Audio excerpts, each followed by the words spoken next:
Every now and then, you sometimes come across a movie that you never felt the need to watch. Maybe the trailers didn't do it for you. Perhaps the actors and actresses seemed like miscasts. Maybe it flew under the radar. Or maybe it just got bad word of mouth. But then, on a random day, you decide to watch this movie and immediately regretted not watching it sooner. From start to finish, you were thoroughly entertained. By the end of the film, aside from feeling amazed by missing out for so long on a movie that was unbelievably gratifying to watch, you start to wonder, why isn't this movie more popular?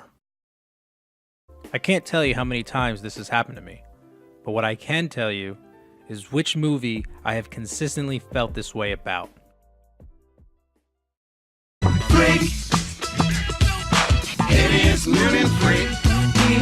Freaked. This movie was absolutely ridiculous and hilarious. I first saw it when I was just in high school, and I was blown away by how absurd and over the top the plot was. A mad scientist kidnaps 3 people, turns them into freaks, and displays them in his freak show. Once they are quote-unquote freaked, the trio form a bond with the rest of the freaks held captive. Together they manage to successfully escape and return back to their normal forms as humans. That is all it took to entertain my childish and simple mind. But is that all this movie had to offer? Was it really that simple of a film that its base audience were teenagers just looking for weird movies? Well, I've recently watched the film again, and that couldn't be further from the truth. I was, once again, floored by how well all the jokes still hold up. The movie is oozing with creative style and passion for its craft. Everyone in the film felt like real characters in this quirky world that they reside in. Even the special effects were at some points incredible to see on screen for an old 90s movie. I felt it then, and I still feel it now. Why isn't this movie more popular? Wakey, wakey, eggs and bakey. Time to meet and greet the brand new you.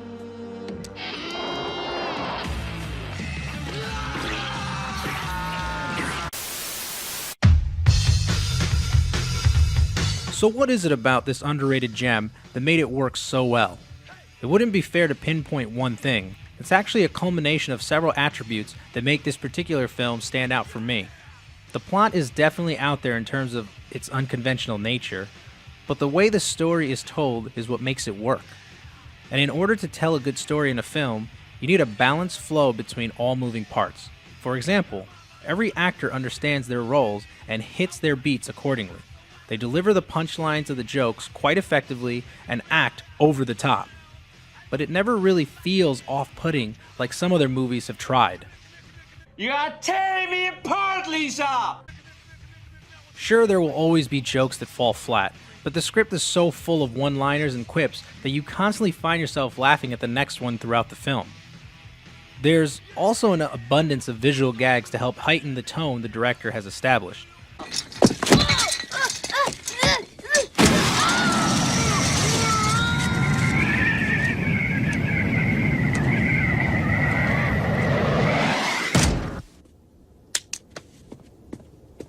I haven't felt this way since the Naked Gun movies, or even Airplane. If you've seen any of those films, you'll know what I mean, and if you didn't, please stop what you're doing and go watch those films. Anyways, that is exactly how Freaked is like. Alex Winter and Tom Stern both directed this monstrosity, with Winters playing the lead role. The cast is quite the ensemble, with the likes of Randy Quaid, Brooke Shields, and William Sadler. Fun fact, there's a character called the Dog Boy, and you never see what he looks like as a human, so for the longest time, I never knew who this was until I did research for this video. And I was shocked to discover who the actor was. Keanu Reeves. Just because we are freaks does not mean we do not know how to have some fun, huh?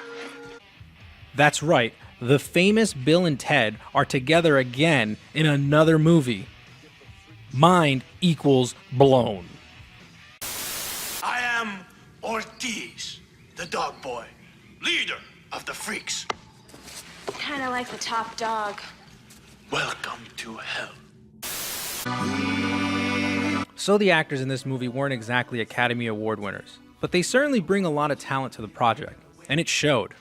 This movie knows what it's trying to be, and from start to finish, it straps you down and takes you on a roller coaster ride of a journey. It's always moving forward, so there really aren't any lulls, just enough to catch your breath in between jokes. It's just non-stop entertainment for an hour and 20 minutes. I mentioned earlier how the practical effects were impressive for the time. I may have made a bit of an understatement. The effects are utterly mind-blowing. The amount of detail that goes into every single character's special effects makeup was a grueling process. It took hours upon hours to apply, but have remained timeless in their efforts. They even utilized mechanical effects to bring to life the troll and the beast monsters in the film's climax. The set designs, the costumes, and the special effects makeup all come together perfectly to create the fantasy world that Winters and Stern both envisioned in their minds. So now that we discussed all that, there is one more very important piece: the music. The film takes full advantage of this aspect. Each scene is already dripping with epic and atmospheric elements, but the music is what drives it home. I can only describe the music as aggressive. It's practically yelling out that this movie wants to be known for being unconventional, while at the same time delivering an enjoyable and new experience for the audience.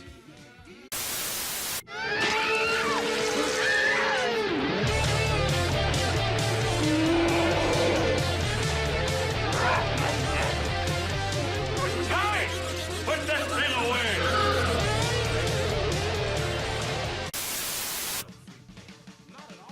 And this is partly why I love this film so much. Alex Winter, in his directorial debut, dared to be unique and swung for the fences, and he certainly delivered an interesting and hilarious motion picture. But he didn't just want this film to be about funny monsters, over-the-top acting, and borderline ridiculous plots. He also added an abundance of satire. For example, the evil Elijah Scuggs, played by Randy Quaid, is using a toxic waste that was produced by a giant corporation named Everything Except Shoes Corp. Together, they are profiting while at the same time causing environmental disasters. The film pokes fun at corporate sponsors throughout its runtime, with its random commercials thrown in. You like cheese. You like being a man. That's why you'll like Machismo. Real cheese for real men. Now in a handy aluminum dispenser.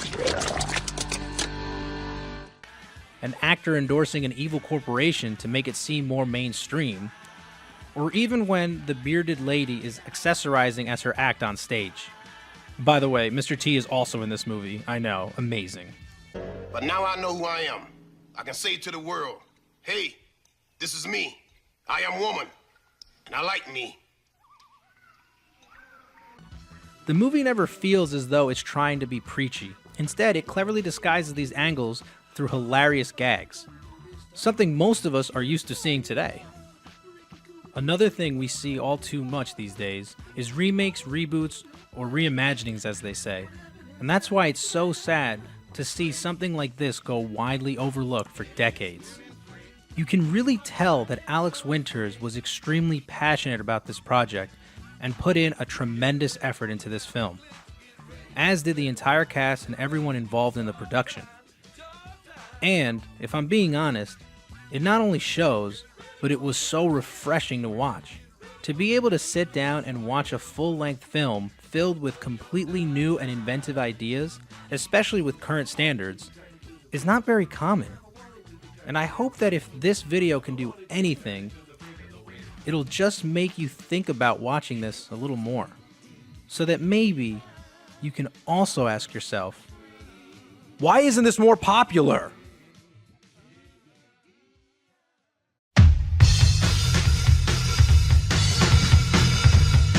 Hey guys, I hope you enjoyed my video on the movie Freaked. Don't forget to leave a like and subscribe to the channel. Also, if you want to watch this movie in its entirety, it's actually on YouTube for free. I'll be leaving a link in the description below. Let me know what you thought about it in the comment section. Anyways, I'll catch you all next time on Tribute This.